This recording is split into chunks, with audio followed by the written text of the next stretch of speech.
Kicking back on this summer breeze.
Welcome to Double K's Classroom.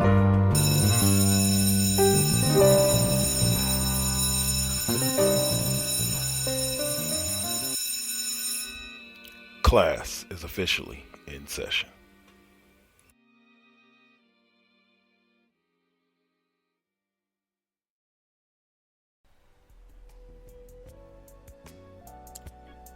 The following Four Aces production is for mature audiences only. Listener discretion is highly advised.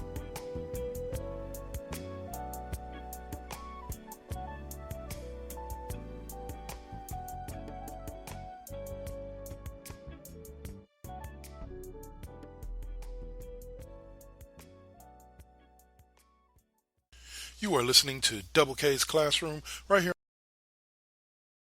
All right. Sorry, let that sign out run a little bit too early there. This is Double K here, bringing you some nice sports news today. This is Double K's Classroom, my bi-weekly show about sports, fantasy, and real. So this week we're going to go ahead and go with the fantasy lineups. I'm going to go ahead and go over with you my two different fantasy teams, both of which had similar but yes, different seasons. I finished the season between both leagues at 15 and 11, 8 and 5 in one league, 7 and 6 in the other. Made the playoffs in my Yahoo league. Did not make the playoffs in my ESPN league. Yahoo league is the battle for the Eagle. The Sacramento Tigers, and let's see. The ESPN league, which we'll talk about after the break, is the Real Genius League, I believe it's called. But needless to say, 7 and 6, just outside of the playoffs. I think I finished 9th or 10th. So with the Yahoo League, I ended up with Josh Jacobs, Julio Jones, Jerick McKinnon.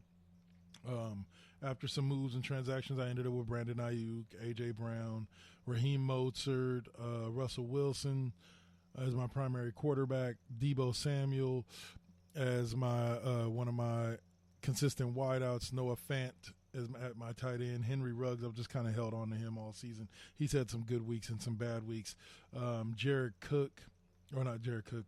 Devin Booker, which I just gave up again this week for somebody else. I forgot who. The Green Bay defense, let's see, Darrell Henderson. These aren't all who I drafted, but this is who I've had throughout the season. Let's see, Marvin Jones Jr., and the 49ers defense, and then Rob Gronkowski. All of these players played a role in my victories leading up to getting the bye week in this Yahoo League. I ended up with number 2 as a number 2 seed with a last week win over the Up Yours team to finish at 8 and 5. Instead of 7 and 6, and down back with the pack. The top of our league was myself, at the number 2 seed, and then Brady and the champ, my boy Scotty P, the commissioner of the league, sitting at 11-3. One of his only losses, 11-2. One of his 2 losses coming to me in week 6. Started out the season pretty strong with 3 wins by about an average margin of 8 divided by 3, like about 12 to 15 points. But then I went on a streak where I lost 4 out of 5. I lost to Up Yours, the team that I ended up beating to solidify my spot in the playoffs. I lost to the Saints team, who didn't even end up making the playoffs after starting the season 4-0. I beat Brady and the champ during that stretch, and I lost to Carlos, who was a sub-500 team, and I lost to the Oakland Punishers, my boy Swab from West Coast Bias. There was only one loss, and that was the one to Carlos. The one to Carlos and the one to Saints team, in which I really feel I had an opportunity to get that W and kind of screwed myself out of it. So really, I should have been 10-3, but I'll take 8-5 in the 2 seed. Like I said, after losing to the Punishers, I rattled off 2 straight wins against Hit the Hole Hard and Jimmy G Loves Porn Stars to get to 6-4, and then lost to PC, who unfortunately did not end up making the playoffs. Thank God, because he might have ran through me. Sorry, Kev, but I know you're kind of pissed about that, but I'm kind of glad you didn't make it. Then you got Joshua's team, who I barely beat, 115-103, when I really should have beaten them. Came in under projections on that one. And then Up Yours, I ended up getting a 104-94 victory, just barely coming up. Oof. But fell like 15 below my projections of 120-something on that one. Let's see. The primary MVP of the team during the regular season would be Russell Wilson, who averaged like 30-something points a game. To this point in the season, for the season, Russ is averaging, let's see, number 10. Russ is averaging...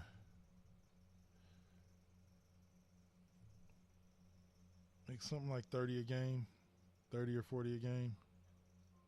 25 a game. He's averaging 25 a game for me. Marvin Jones Jr. was the winner for me the last week, getting 21.6 points. This is a PPR league, so we do get or not PPR, but a half a point per, so HPPR. It's a half a point per reception league with wide receivers, which is giving me some good weeks. There's only been, 4 people to upseat Russell Wilson. In one of those weeks, he had a bye week. Is A.J. Brown with 25 points, Marvin Jones with 21, and then Julio Jones with 29. My running backs let me down on multiple occasions. Darrell Henderson with 4 points, McKinnon with -1 yard for an entire game, Joshua Jackson with nothing, but I still managed to get the W that week. Darrell Henderson again with 1.9, Josh Jacobs with 3.9, and Raheem Mostert with 4.8.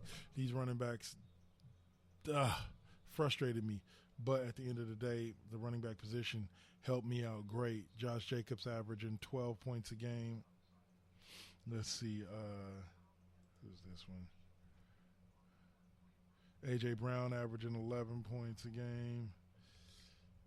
And then,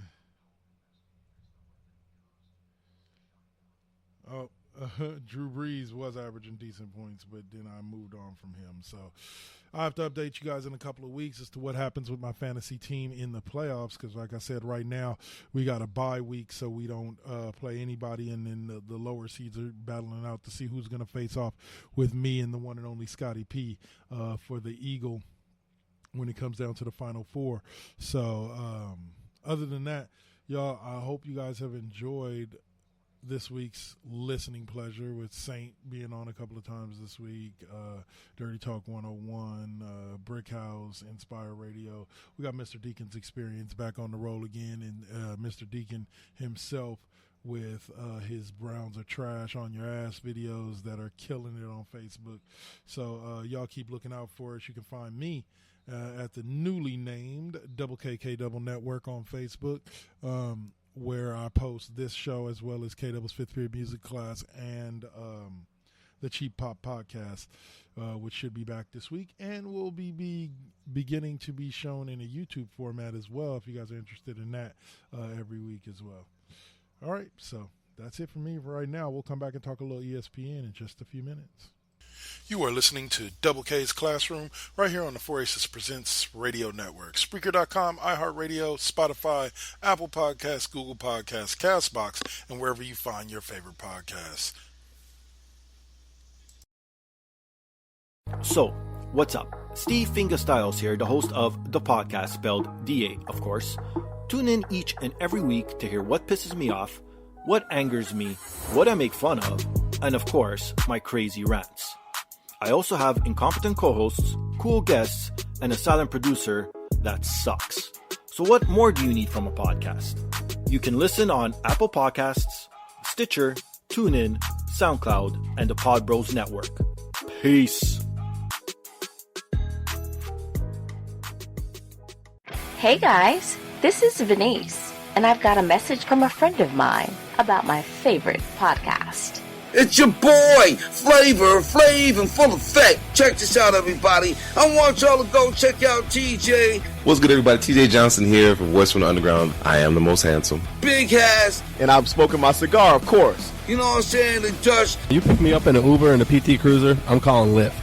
Because they be fighting the power, talking about social issues, politics, you know what I'm saying? And we're not even that good. Right, we're terrible. Terrible. Tangents all over the place. And not only that, but they be keeping it fun with the sports, music, comics, and movies too. Am I allowed to talk? I think no, not right now. Shut up, colonizer!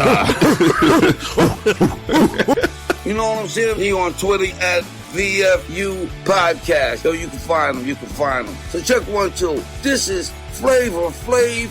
Yeah, boy.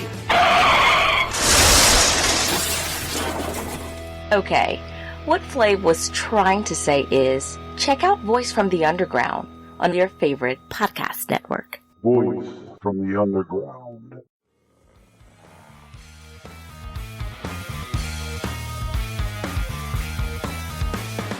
Man brain. You know you want it. You know you need it.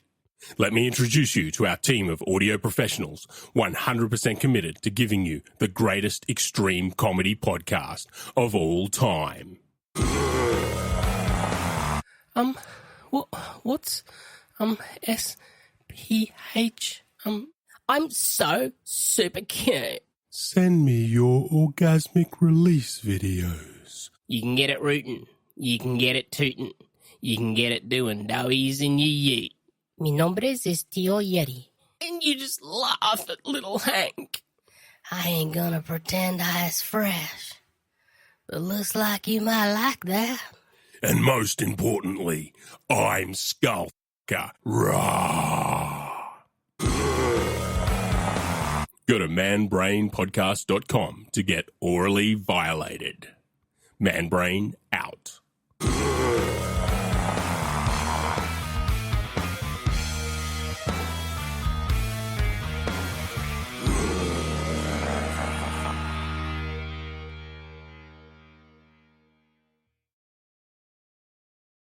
All right, and so we are back now.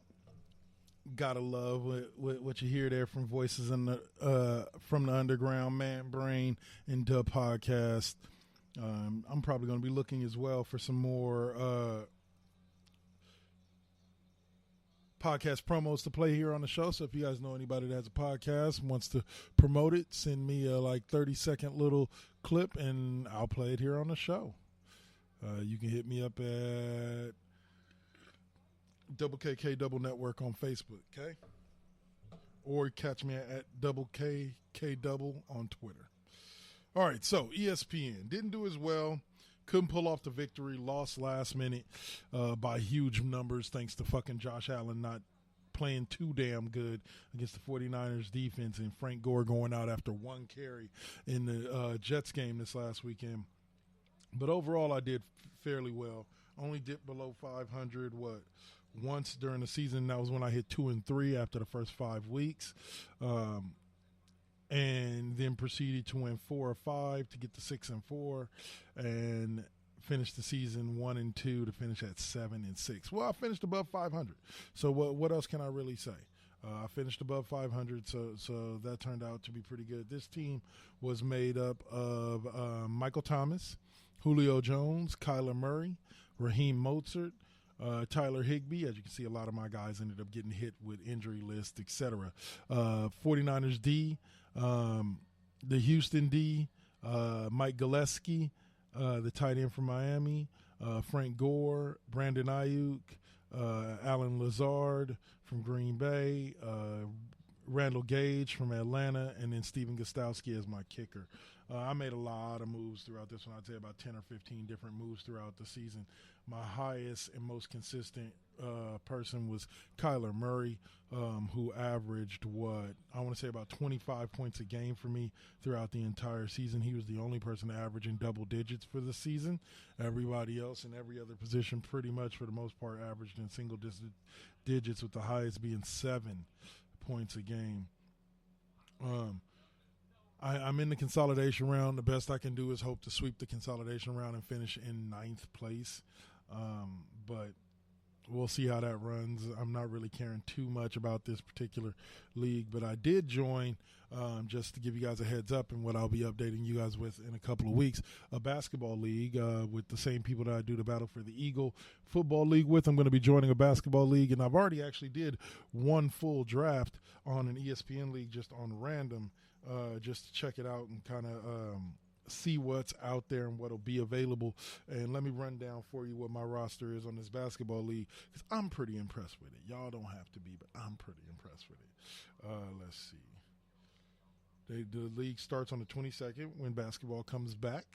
We are officially in the preseason. Let's see. I got Steph Curry, CJ McCollum, Paul George, Bam Adebayo, Adebayo, I don't know, Joel Embiid, Dennis Schroeder, the new Lakers guard, Kelly Oubre, the new Warriors forward and power forward, Hassan Whiteside, Sacramento's new center, Ricky Rubio, whose Whiteside will be splitting time with Marvin Bagley Jr. Aaron Gordon is a utility, and then on my bench I picked up James Wiseman just in case he had a lit season. I didn't want to let nobody else pick him up. Larry Nance Jr. and Mikal Bridges, who averages about 8 points, 4 rebounds a game, so he should produce something for me. And then I picked up Larry Nance, who averages about 10.7 rebounds, so that's some points. Ricky Rubio I picked just because the last minute that he was there, and they were throwing it at him with 12 points, 4 rebounds, 8 assists. Not bad. Like I said, that's some good news for me there. Saturday is preseason opener. Oh, shoot. This Saturday is the preseason opener. But I'm proud of that roster. I'm proud of the rosters that I have in football. I'm really hoping that I end up getting somewhere. The winner for the Battle for the Eagle gets a WWE Eagle Championship belt. So I'd be looking forward to holding that if I can pull that victory off. But we'll see what happens. I've caught a lot of good breaks. Didn't exactly burn down the house. But you guys have been listening to Double K's Classroom now, and I hope you have enjoyed. I'll be back next week with KW's 5th period music class with Duets Part 2, where I kind of do rock duets and rap duets as well. And we'll see you then. And look out this weekend for Cheap Pop and West Coast Spice in the next couple of weeks. Peace.